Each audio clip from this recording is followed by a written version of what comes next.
నేడు పల్నాడు జిల్లా రెంటపాళ్లలో వైఎస్ జగన్ పర్యటనకు వెళ్లనున్నారు. ఈ సందర్భంగా ఆత్మహత్య చేసుకున్న వైసీపీ కార్యకర్త నాగమల్లేశ్వర విగ్రహావిష్కరణ కార్యక్రమంలో పాల్గొనున్నారు జగన్.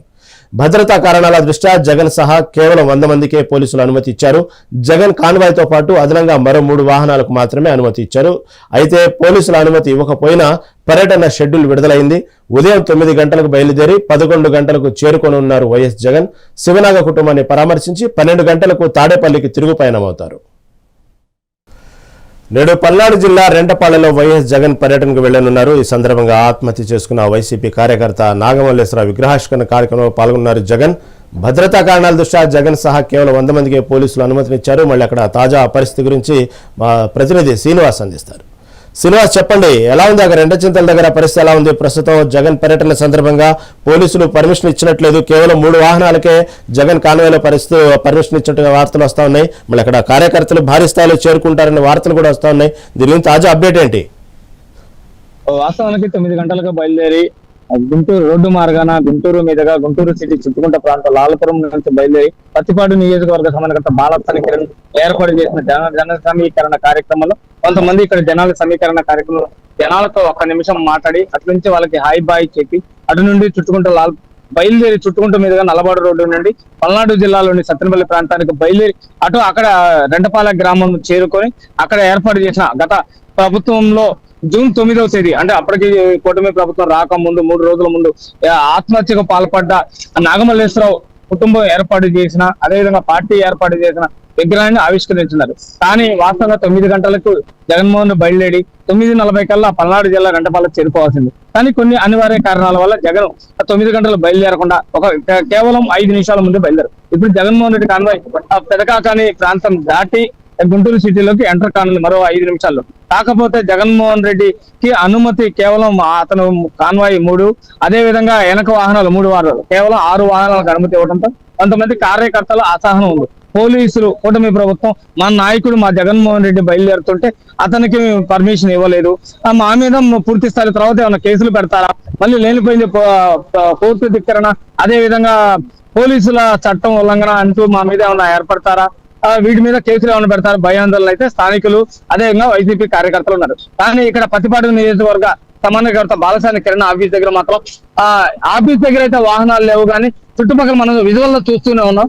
వాహనాల్లో ఒక చోట పెట్టి కార్యకర్తలు కొంతమంది దాదాపు దగ్గర కొంతమంది వాహనాలు ఇక్కడ పెట్టి ఆ ఆంజనేయ స్వామి ఏటుకూరు బొమ్మ రోడ్డు దగ్గర ఉన్న ఆంజనేయ స్వామి బొమ్మ దగ్గర పూర్తి స్థాయిలో కార్యకర్తలు దాదాపు 100-200 మంది చేరుకున్న ప్రయత్నం చేస్తారు. అదేవిధంగా చుట్టుకున్న ప్రాంతంలో ప్రధానంగా ఇక్కడ మీటింగ్ పెడితే దాదాపు ఒక 500 మంది 600 మంది సాదాసీదాగా ఒక చోటా మోటా నాయకుడు మీటింగ్ పెడితేనే వస్తారు. కానీ ఈ రోజు జగన్మోహన్ రెడ్డి బయలుదేరుతున్న నేపథ్యంలో కేవలం కొన్ని 10ల సంఖ్యలో జనాలు రావడంతో ఈ మీటింగ్ అసలు విఫలం అవుతుందా సఫలం అవుతుందా అన్న ధోరణిలోనే వైసీపీ నాయకులు కార్యకర్తలు ఉన్నారు.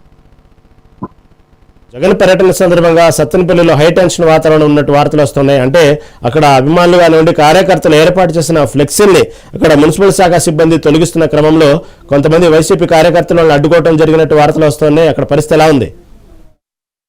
వైసీపీ కార్యకర్తలని కాదు, పర్యావరణ పరిరక్షణలో భాగంగా ప్లాస్టిక్ బ్యానర్ల నిషేధం అనేది ఆంధ్రప్రదేశ్ రాష్ట్రంతో సహా పలు ప్రాంతాల్లో అమల్లో ఉంది. దీని నేపథ్యంలో సత్తెనపల్లి పట్టణంలో అనుమతి లేకుండా, మున్సిపల్ అధికారుల అనుమతి లేకుండా, ముందస్తు అనుమతి లేకుండా ఎక్కడ పడితే అక్కడ నిషేధిత ప్రాంతాలలో సైతం ప్లాస్టిక్ బ్యానర్లు ఏర్పాటు చేయడం వల్ల ఈ ఇతర బ్యానర్లను తొలగించే క్రమంలోనే ఈ రోజు సత్తెనపల్లి పట్టణం రెంటపాల గ్రామంలో వైసీపీ అధినేత మాజీ ముఖ్యమంత్రి జగన్మోహన్ రెడ్డి వస్తున్నట్టు అతనికి ఆహ్వానం పలుకుతూ కట్టిన బ్యానర్లను కొంచెం తొలగించడం జరిగింది. పోలీసులు అదే విధంగా ఈ మున్సిపల్ అధికారులు వైసీపీ కార్యకర్తల దగ్గర కొద్దిపాటు అక్కడ యుద్ధ వాతావరణం నెలకొంది. కానీ పోలీసుల సర్దుబాటు, మున్సిపల్ అధికారులు పెద్ద అధికారుల సర్దుబాటు చేయడంతో అక్కడ వాతావరణం సర్దుబాటు అయితే అయింది. కానీ మా అనుమతి లేకుండా ఇక్కడ ప్లాస్టిక్ బ్యానర్లు కట్టడం ఇది పర్యావరణ పరిరక్షణ నేపథ్యంలోనే మేము చేశాము, ఇది చట్ట పరిధిలోనే చేశామని అక్కడ మున్సిపల్ అధికారులు మనకు తెలియజేసిన దాఖలా. అంటే శ్రీనివాస్, ఈ రెంటపాళ్లలో దాదాపు భారీగా జనాలు వస్తారు, కార్యకర్తలు వస్తారు అనేటువంటి సమాచారంతో ఎక్కడికక్కడ చెక్ పోస్టులు ఏర్పాటు చేశారని వార్త కూడా వస్తుంది. చుట్టుపక్కల దాదాపు 20 చెక్ పోస్టులు ఏర్పాటు చేస్తున్నట్టు తెలుస్తా ఉంది. పెద్ద సంఖ్యలో నాయకులు కార్యకర్తలు వెళ్లకుండా ఆంక్షలు విధించారనే వార్తలు వస్తా ఉంది. అదేవిధంగా పోలీసులు 100 మందికి మాత్రం పర్మిషన్ ఇవ్వడం, మరోవైపు 30,000 మంది వైసీపీ పాల్గొంటారని ఈ విధంగా దాదాపుగా ఈ రెంటపాళ్ల చుట్టూ ఒక 20 చెక్ పోస్టులు ఏర్పాటు చేశారని వార్తలు వస్తా ఉన్నాయి. నిజమా? అక్కడ ఏంది పరిస్థితి ఎలా ఉంది?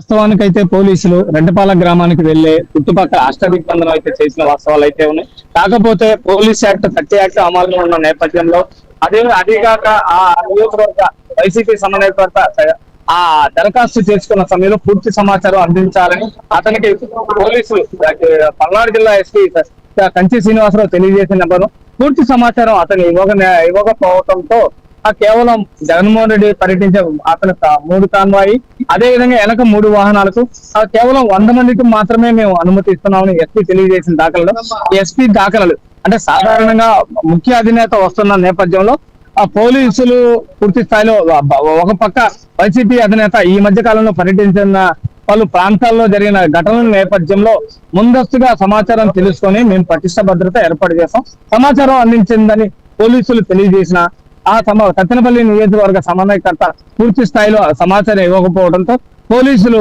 ఆ చుట్టుపక్కల రెంటపాల గ్రామానికి వెళ్లే ప్రాంతాలను సైతం అష్టదిగ్బంధనం చేసి ఎక్కడికక్కడ చెక్ పోస్టులు ఏర్పాటు చేసి కార్లు ద్విచక్ర వాహనాల దారులను కూడా ఒక వాహనం మీద స్థానికులను అయితే లోపలికి ఎలవ్ చేస్తున్నారు, వారిని వివరాలు అడిగి లోపలికి ఎలవ్ చేస్తున్నారు. అదే విధంగా ఆటోలో సాధారణ ప్రయాణికులు గ్రామాల నుంచి బయటకు వెళ్లేవారు, బయట నుంచి గ్రామాలకు వెళ్లే సీదా ప్రయాణికులను విచారించి అయితే పంపిస్తున్నారు. కానీ వైసీపీ జెండాలు ఉండి ఆ జీబులలో సాధారణంగా పట్టణాల్లో అయితే భారీ వాహనాలు టాటా సుమోలో పాలసీలు వెళ్తుంటారు. కానీ చుట్టుపక్కల ప్రాంతాలు మనం చూసుకుంటే పల్నాడు జిల్లా ప్రాంతంలో జీబులు అధికంగా ఉండటం, ఆ జీబులను తనిఖీ చేయటం, అదే విధంగా టాటా ఏసీ ఆటో తనిఖీ చేసి వైసీపీ జెండాలు ఉంటే కనుక వాళ్ళని పక్కన ఆపేసి ఆ సభ మీకు అనుమతి లేదు అని చెప్పి పోలీసులు వాళ్ళకి చెప్పే క్రమంలో పూర్తి స్థాయిలో పోలీసులు అయితే అనుమతి లేదు కాబట్టి ఈ సభ సక్సెస్ కావడానికి అవకాశం లేకుండా పోలీసులు ప్రయత్నం అయితే చేస్తున్నారు. చట్ట ఉల్లంఘన ఎక్కడ జరగకుండా కంచి శ్రీనివాసరావు పల్నాడు జిల్లా ఎస్పీ ఆదేశాల మేరకు ఆ స్థానిక పోలీసు అధికారులు మాత్రం ప్రయత్నిస్తున్నారు.